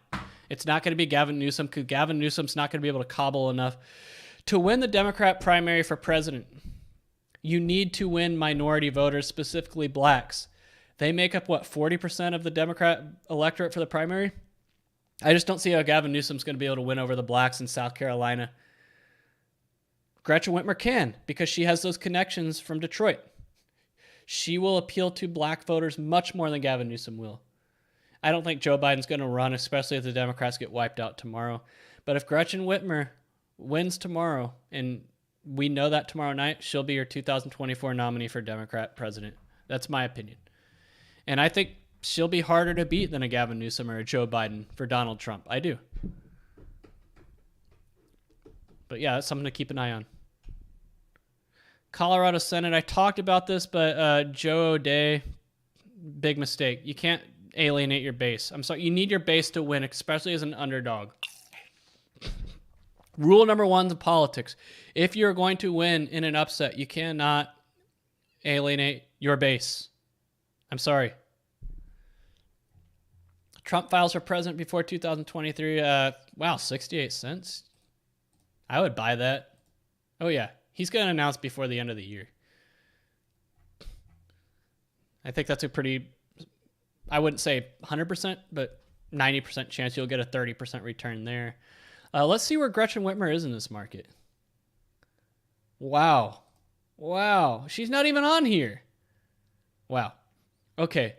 Rich Barris over at People's Pundit, highly endorsed to subscribe to, has pulled a lot of these matches. He's pulled Donald Trump against Joe Biden, Newsom, Harris, Buttigieg, and Clinton. And surprisingly, out of those 5, the candidate who does best against Donald Trump is Joe Biden, but Trump's destroying all of them, according to Rich Barris's polling, who I trust very much. So if these top 5 pull poorly against Donald Trump, I mean, if any of these top 5 are nominated, Trump will win in 2024. It's going to have to be someone who's not on this list. Gretchen Whitmer can... Oh boy, this is a horrible list. None of these candidates can beat Trump. I'm sorry. Anyway, wow, I'm surprised Gretchen Whitmer is not on there. They probably made that market before the Biden administration shut him down and prevented him from adding new markets, so that's probably why Whitmer's not on there. Georgia governor's race, yeah, ship has sailed there. Kansas governor's race, already talked about it. There's going to be nothing competitive in Iowa. Minnesota, I think at 13 cents it's worth a gamble. I mean, for an 8-1 odds, I would say it should be like 75-25. So like I said, it'll be a value play at 13 cents for Minnesota governor. You never know. Keep an eye on the Iron Range, though. I think the thing we'll learn from Minnesota tomorrow is how the Iron Range goes, because I think that could forecast 2024. Connecticut governor, Bob Stepanowski has just run such a terrible campaign in Connecticut. New Mexico's governors, I think 80-20 sounds about right. What's the governor's? Rocchetti? It's something Italian. The Republican. Michelle Lujan Gresham is not really well liked in New Mexico, but the demographics just aren't there, in my opinion, for a Republican. I wouldn't say Ronchetti or whatever his name, Rinaldi, I don't know. Ronchetti, I'm not saying he can't win, but the demographics are not favorable. New Mexico is a heavily Hispanic, more, I wouldn't say they're working class, but I would say they're definitely on the lower socioeconomic strata. One of the poorest states in the country, very Hispanic, younger. The type of person who votes Republican, you're just not going to find them in high concentrations in New Mexico. There's pockets in New Mexico that votes Republican, like Congressional District 2. Maybe it's 3 now. It's the one at the southern half of the state. But yeah, the southern, it's 2. Yeah, Congressional District 2 votes Republican. Just a lot of people don't live there. And I love how people whine about gerrymandering when they split Albuquerque up into 2 districts. You want to talk about gerrymandering. In Oregon, look, they split Portland up into 4 districts. Get out of here with your... It seems like whenever they want to complain about gerrymandering, it's always just the Republican states that do it. But you split Oregon up into 4 districts, or Portland up into 4 districts. Get out of here. Illinois governor, Darren Bailey. I don't think he's going to win Illinois governor, but I do think he'll outperform. I do. That's something to keep an eye on. When does Illinois close?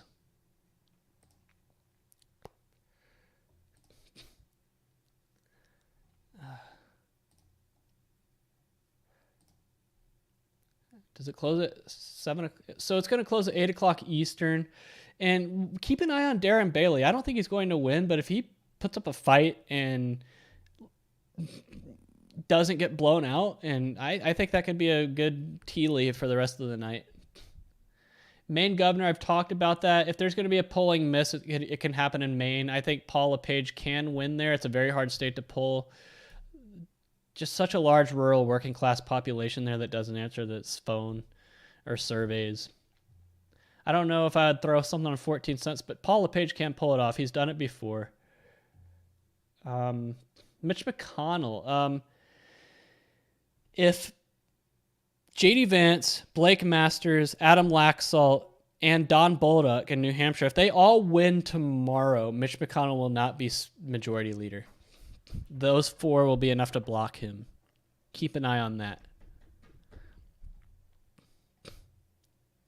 Will Murkowski be elected? Well, we're not going to know for like 3 weeks because of how Alaska's system counts votes there. It's stupid how they... Lisa Murkowski knew she wasn't going to be able to win a Republican primary in Alaska, so she got all of her cronies in the Alaska legislature to change how they do elections in Alaska to protect her. It's sick. Anything else we can talk about? Maryland governor's race. I mean, the candidate is good in Maryland for the Republican side, but Maryland's gone. Maryland's gone. Man, we're getting into like the body bag markets now. All right, yeah, that's pretty much it for what you can bet on Predicted. There's other sites like Polymarket, and then you can bet on politics on like Bovada, stuff like that. But I like Predict It for now. I've had good success with it in the past. But yeah, that's kind of how I see the board. Let me just go through the house map and see if there's anything here to talk about. Oh, did my camera go out? Crap.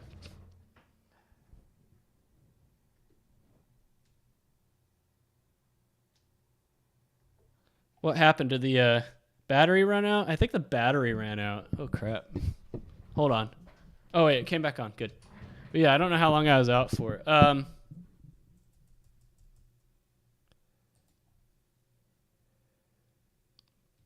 don't think my credit card info is leaked, guys.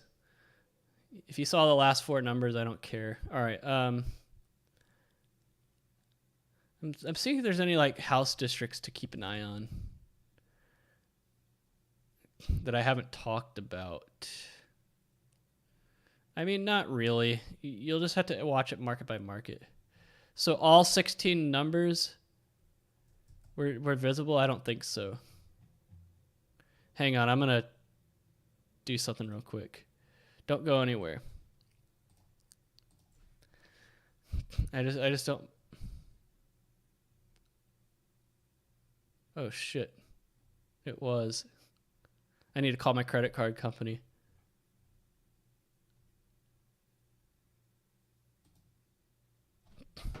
Hang on, guys.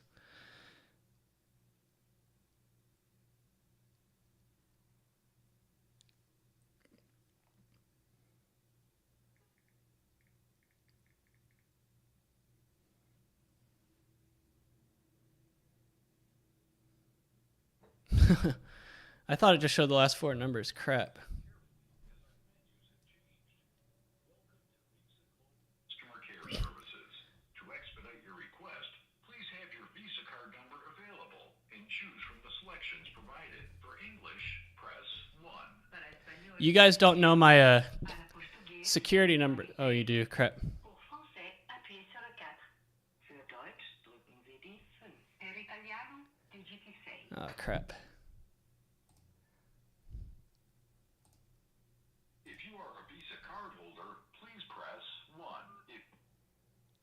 I'm canceling my card. For account information such as account balance, PIN, or payment information, press 1. To report your card is lost or stolen, or to request an emergency card or cash, press 2. Man. If you are requesting emergency cash, your information may be shared with third parties. Please hold while your call is transferred. What? Why did the call end? Shit. Why did they hang up on me?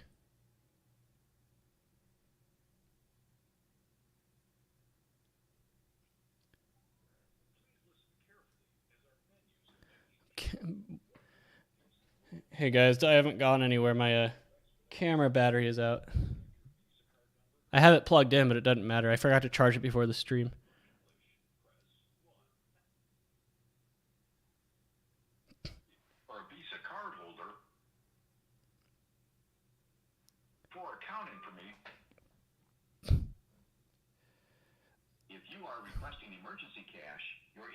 Yeah, I didn't realize that it would show the whole number.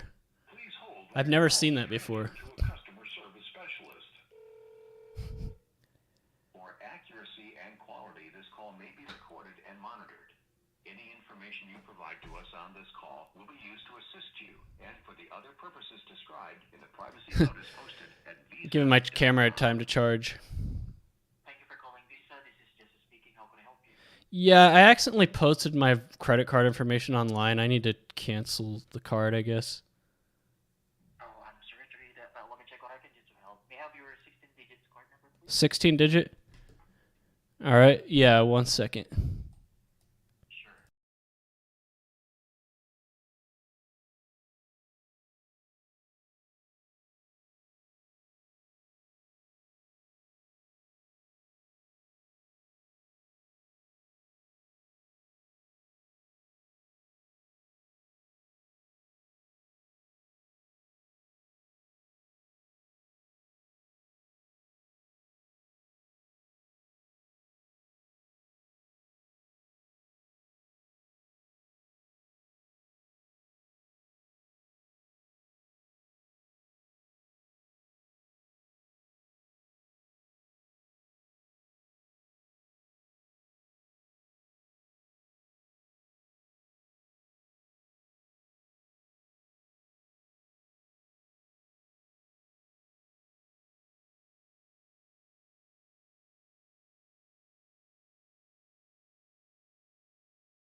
You're welcome. Thank you very much for calling Visa. Yeah.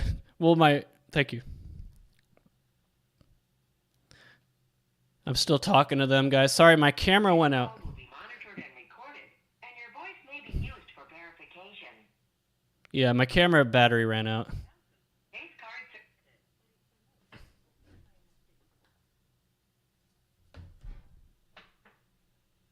Please enter the last 4 digits of your credit card account number. This is crazy. Please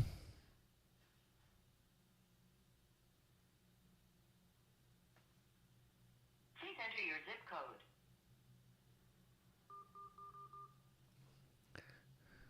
The zip code you entered does not match the information on file. Please enter the zip code of the primary address on the account. Please enter your zip code.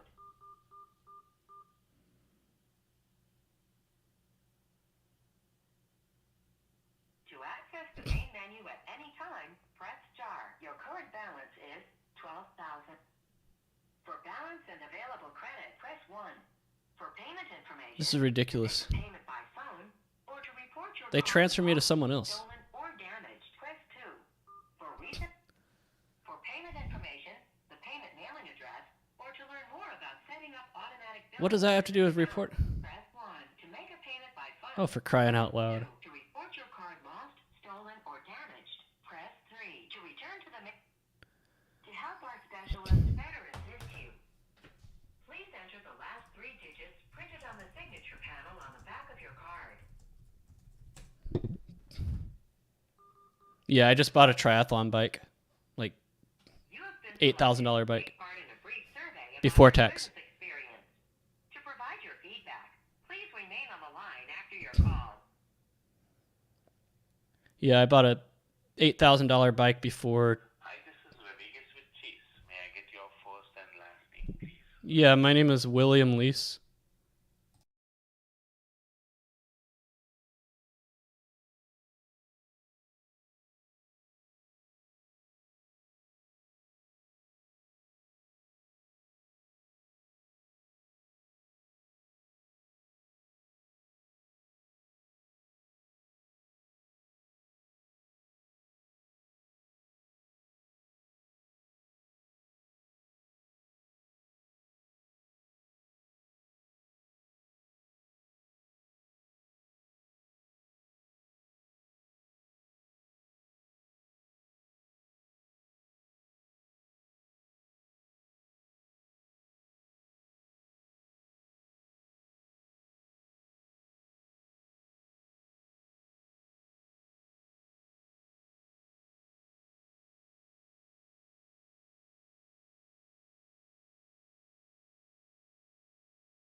Stay safe. All right, thank you. All right, hey, thanks guys in the chat for letting me know that oh crap, dang it, I just leaked my address. Oh crap, thanks guys in the chat for letting me know that I just showed off my address. I'm not doing well tonight. Oh well, what are you guys gonna do? Hold on, I want to see what exactly was just leaked. But yeah, thanks for letting me know.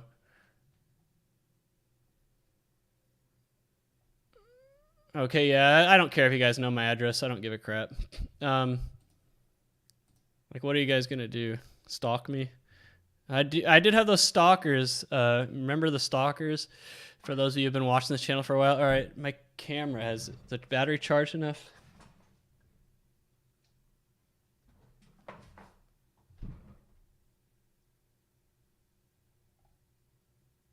There we go. Let's see if that holds. All right, so anyway, I want to answer some of the questions in the chat. I wasn't really reading the chat.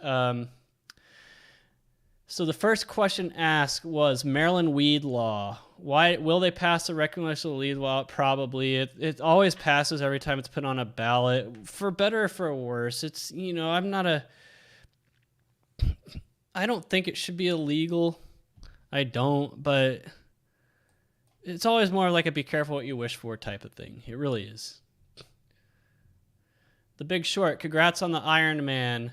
Oh yeah, this is my first stream since doing it, right? Oh boy, what an experience. Like, you know, I would say crossing the finish line, the whole experience was awesome, but really running down the finisher chute was on par with winning the Rose Bowl. I felt the same rush of emotions and endorphins and the high and all that running down that finisher chute as I did when the clock hit 0 at the Rose Bowl. All right, and yeah, so yeah, I bought a $8,000 before tax triathlon bike last week, and you know, after, you know, putting on tubeless tires and bottle holders and buying a new helmet, I also bought a new helmet, and taxes and everything, is probably like $9,200 or so after all is said and done. But yeah, I'm gonna be doing more Ironmans. So incredible experience. And so the bike I used for my Ironman was not a triathlon bike; it was a road bike that I put clip-on aero bars for. It got me through the Ironman, but if I want to like be more competitive and like you know, qualify for the Hawaii Ironman and all that stuff, I need a triathlon bike. And so I was like, I'm gonna buy a good one. And so I went to my triathlon store that I go to, and they showed me some bikes, and we talked it out, and I bought that one, brand new. Like, when I say brand new, not new to me, like just came off the assembly line. They're 2023 model. I bought it on day one. All right. Do I think the weather can affect the Republican turnout in Nevada? That's a great question. It's supposed to be raining in Nevada tomorrow. There's supposed to be snow, but that's going to be in the mountain, like Mount Charleston. It's not going to hit the population centers. The thing is, Nevada is that it's a 100% mail-in state now. So a lot of people can just take their mail ballot and drop it off. They don't need to wait in line or anything. The people who are going to wait in line in Nevada to cast a ballot are going to be the people who aren't going to be deterred by weather. Like I said, the people who would be deterred by weather, they're just going to take their mail ballot and drop it off. So I don't think so. Yeah, Mika Hamari says Finland's votes are all counted on 3 hours on election day. There's no excuse. No excuse not to have all the ballots counted. Follow the leader 88. Oregon will go Republican while Texas goes to Democrat. There's going to be no Democrat that wins statewide in Texas tomorrow. If any Democrat wins statewide in Texas tomorrow, I will film a video of me going down to the Trinity River wearing a sombrero, naked. Yeah, I'll streak up and down the Trinity River in Fort Worth wearing a sombrero naked if that happens. Ahmed says he bets on the Democrats in the Senate.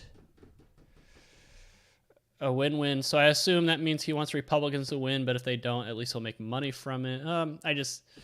Like I said, I would be very shocked if Democrats hold the Senate tomorrow. I do.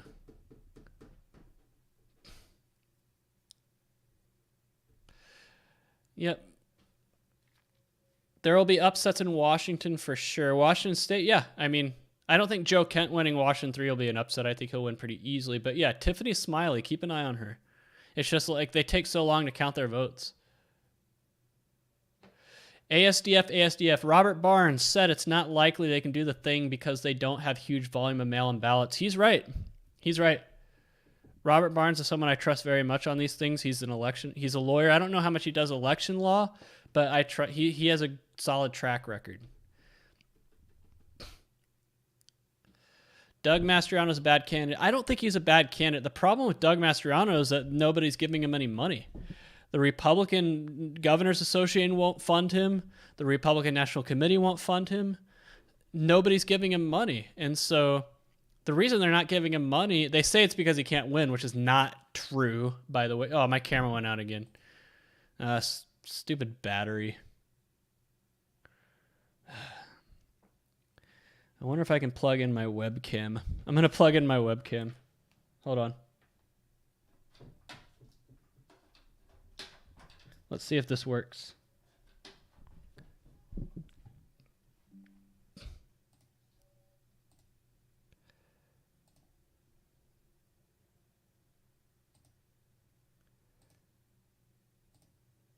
Good enough. The green screen isn't going to be there, but good enough. Hold on 1 second.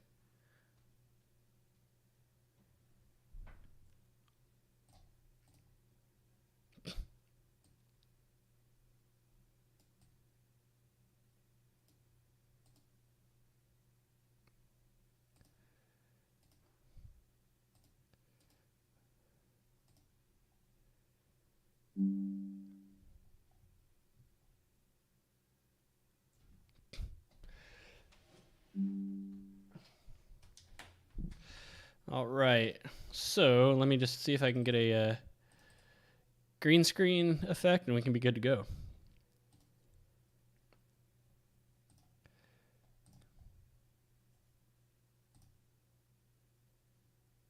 Good enough. All right, good enough. All right, that'll do while my main camera's out of battery. All right, so yeah, I got a thing back up. Okay, so where am I at? Yeah, so what I was saying about Doug Mastriano is that the reason the RGA and the RNC and everyone's not funding him isn't because they don't think he can win. He absolutely can win. It's because they don't want him to win. That's right. The Republican Party does not want Doug Mastriano to win. Why? You're like, why?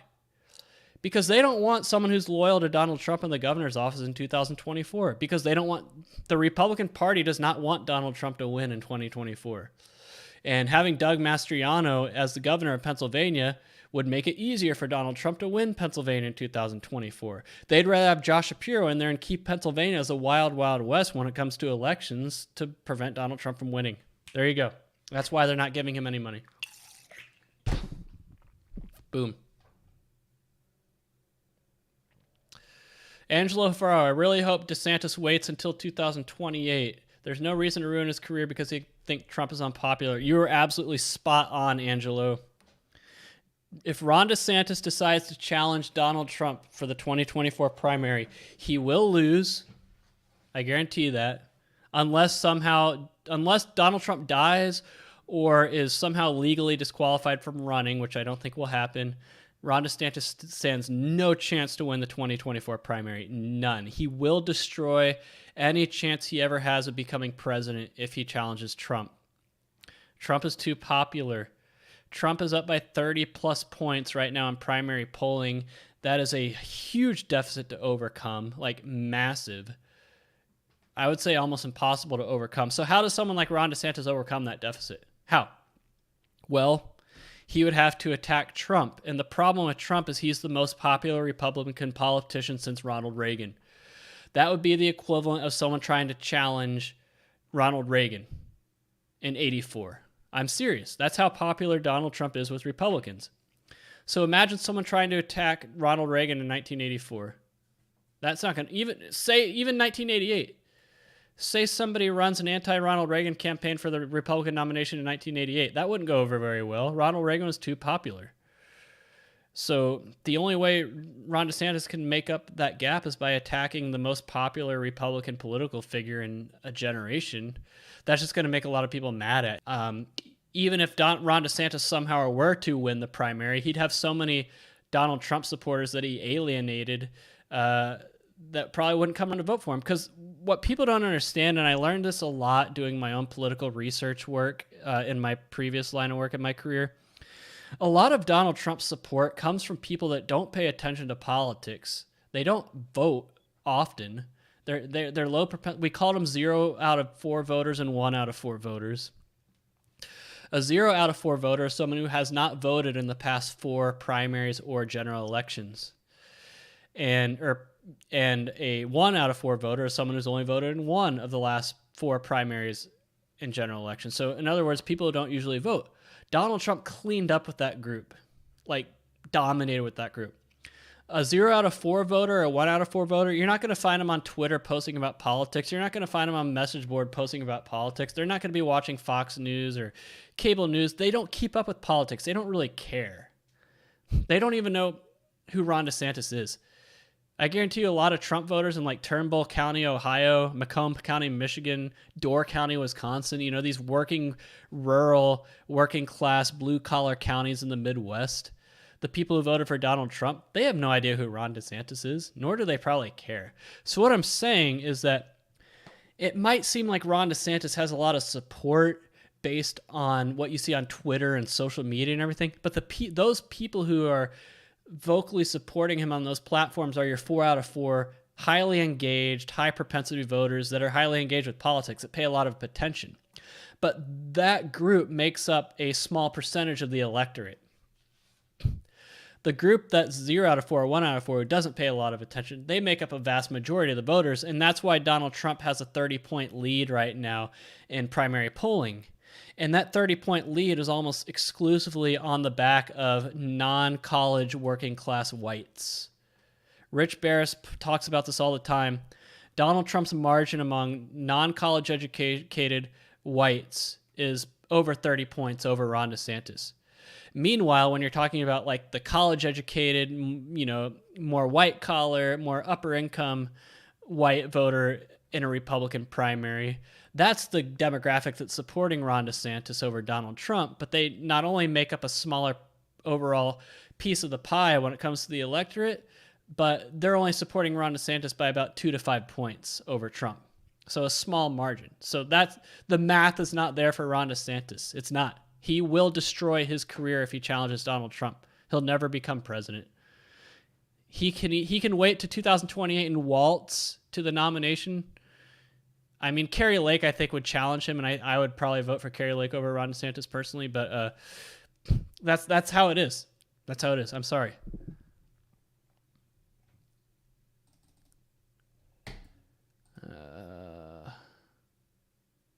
How does Predictit make money?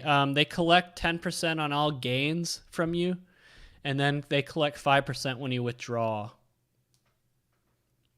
So it's a high juice. It really is. The juice is comparable to sports betting, 10%, but they also get you again when you withdraw. So it is what it is. I mean, if all my bets win tomorrow and my portfolio turns like $7,500 dollars or so, $8,000, subtract 15% of that, I'll probably not be able to get. I'll probably have to give them like $750. Yeah, I should have been reading the chat. I'm glad I was able to cancel my card before anyone used it. But thanks, guys, for pointing that out, because I thought it only showed my. I thought it only showed my last 4 digits.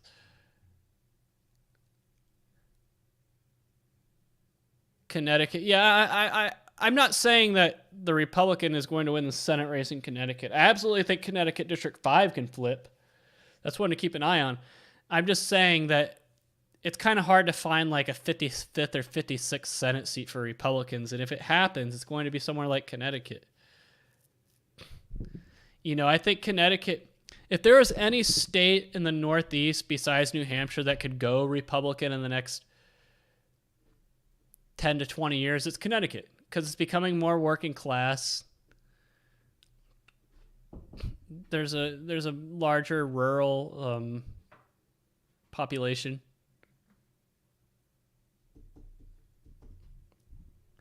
2536 Trinity Ryan Drive was my previous address. That's where I moved from.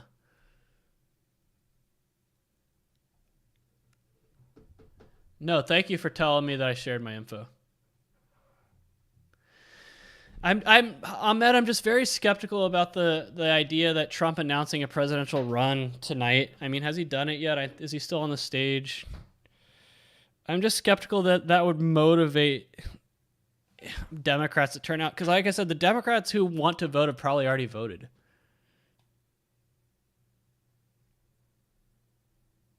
So far, I see nothing about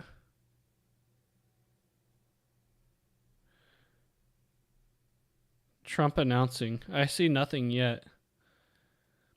But yeah.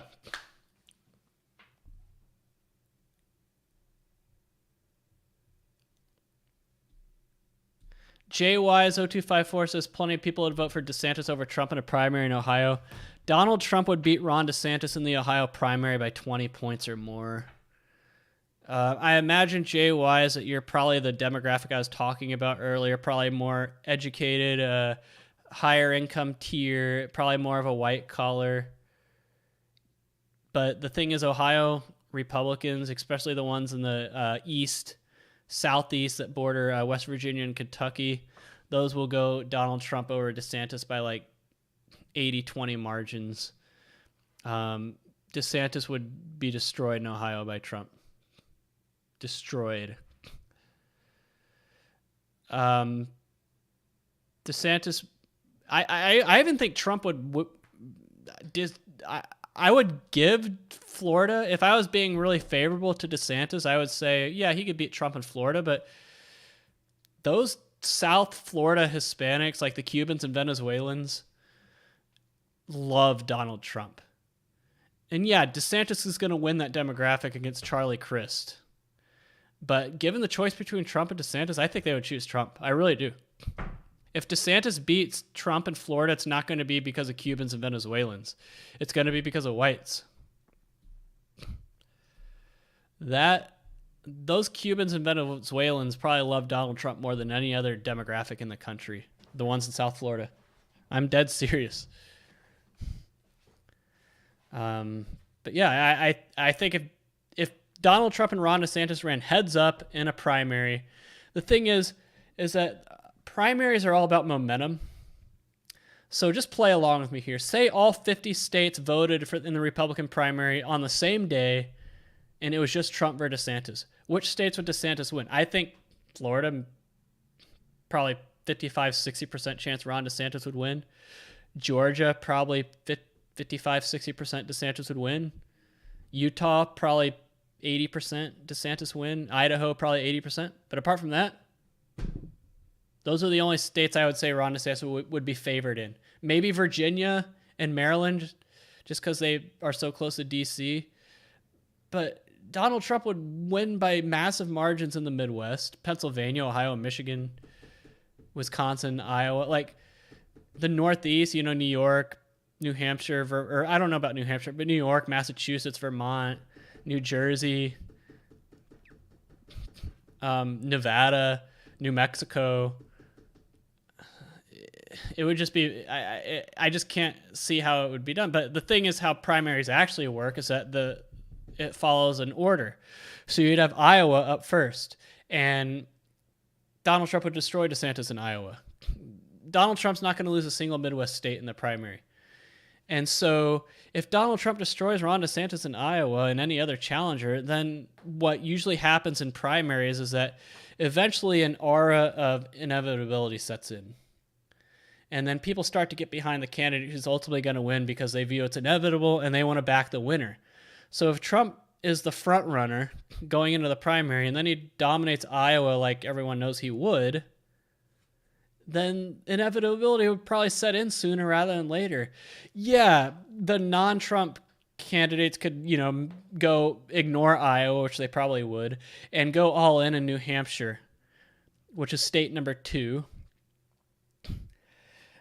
But with the inevitability setting in, and Donald Trump did very well in the Northeast in the primaries in 2016.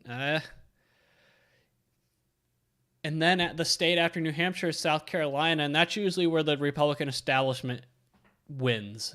Because South Carolina's like ground zero almost for the Republican establishment. I mean, you have Lindsey Graham, Nikki Haley. It's always been the state where the establishment candidate kind of like makes their mark, but it didn't work in 2016. Donald Trump won South Carolina by like the largest margin any Republican candidates won ever. He's very popular still in South Carolina. So even if the establishment went all in South Carolina, it would be tough. And then the fourth state is Nevada. Donald Trump would win that. It wouldn't even be contested. So I would say best case scenario, any non-Trump candidate would win one of the first four states, and then inevitability would set in. And then you'd go to Florida, which I think is by itself is state number 5. It might be paired up with one other state. And with the R of inevitability, I think if Donald Trump were to win 3 of the first 4 states and have that momentum and the inevitability behind him, I don't think DeSantis beat him in Florida. I don't. Maybe. I mean, John Kasich still won Ohio even after it was clear Donald Trump was going to win the primary. Things like that can happen, but I don't think it would matter. I don't. So, yeah. I'm just being realistic. As someone who knows how these things work,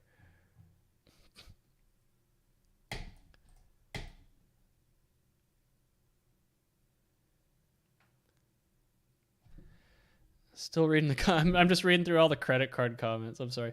Follow the leader. I live in Alaska and don't like Murkowski at all, and your dad was horrible. I think he had approval rating of 30% before he gave his daughter a son. Yeah, it's the nepotism that everybody hates, but it's the nepotism that keeps getting her elected.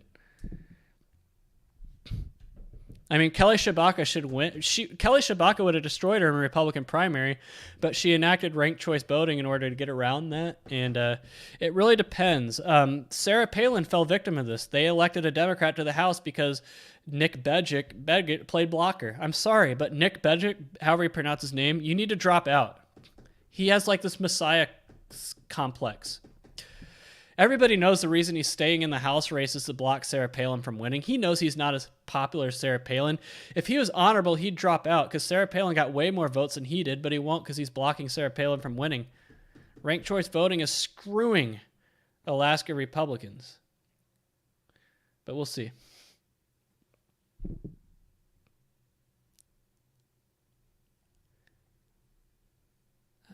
I do have a second monitor.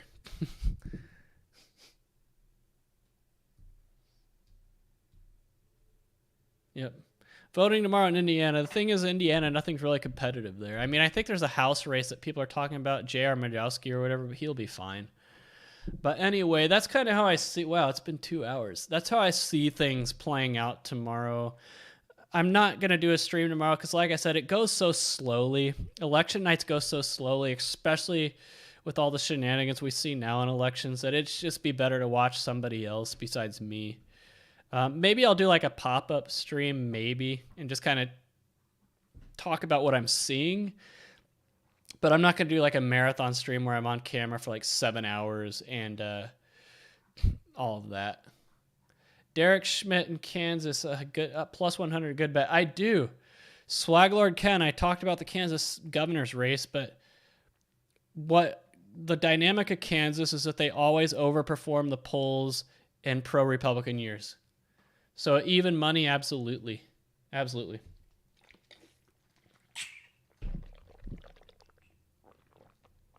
All right, is there anything I'm missing? Anything I'm missing? So I want to check one more time to see if Donald Trump has announced his candidacy. I mean, it was a rumor. I just don't know if it's true.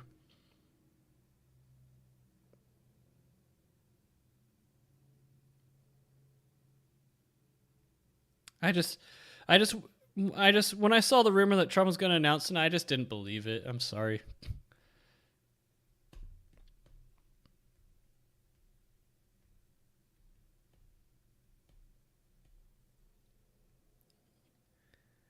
Yeah, he hasn't. I don't think he's going to. Yeah.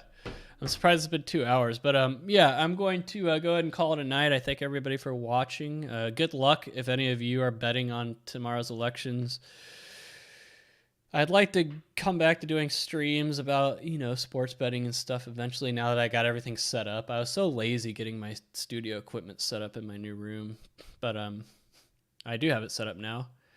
I'm still posting my Las Vegas vlog videos. I posted one today. I still got a few days left to do that. I started editing the next day. I just need to do the commentary. Anything else that I'm missing? Got my new triathlon bike. It's awesome. I've only ridden it once. I rode it this past Saturday. I call it Butter. I named the triathlon bike Butter because it's so smooth. It's so awesome. I love riding it. It's so much faster. It's like a rocket. But yeah, appreciate you liking Ahmed, the Las Vegas vlogs. I apologize for the audio going out though, but I'm salvaging it. I'm doing the best I can. Such a bummer. I'm so bummed because I filmed a lot of footage about my arrest on the Las Vegas Strip. I did kind of like a play-by-play and no audio, and it's just not the same narrating it. The Tuesday one, the video I edited today, the next day should be, you'll see me go to a Bacchanal Buffet, Area 15 at Omega Mart. You'll see me go to get my massage. You'll see the pool incident. So I went to I did a swim workout at the Pavilion Center pool in Summerlin, and they never told me that the swim team, high school swim team or whatever, uses the pool at 2:00. So I'm just sitting there doing my laps, and all of a sudden 8 people are in the pool in my lane with me. And I was so mad. They got all my stuff wet, my camera wet, no warning. They're jumping into the pool, and so I got out and started yelling at the coach, and the coach snapped back at me, and we were getting into it. And then the coach went and got the city of Summerlin employees, and I thought the city of Summerlin employees are going to kick me out, and but they gave me my money back. They were apologizing. So sorry, total dick move. I mean, I was swimming laps, minding my own business, and all of a sudden all these high school swimmers jump into my lane and start swimming around me and getting all my stuff wet, no warning. I had every right to be upset. I mean, I paid money to use that pool just like everybody else. At least they could have stopped me when I hit the wall and said, "Hey, we're about to use the pool." Nope, didn't even do that. And so I was going out with the coach. He was cussing at me. I was cussing at him. Oh yeah, it was like a shouting match. And then finally he went and got the city employees. Yeah, you'll see that on the next vlog. Anyway, don't want to spoil too much. I don't want to give you a reason to watch it. All right, guys, that's all going to be all from me tonight. I am going to peace out. Like I said, good luck to everyone betting on tomorrow's elections. I might do a pop-up stream, just talk about anything that I might be seeing. But otherwise, everybody have a good night. Good luck. However you're voting tomorrow, just go out and vote. I think it's important. All right, guys, have a good one. This is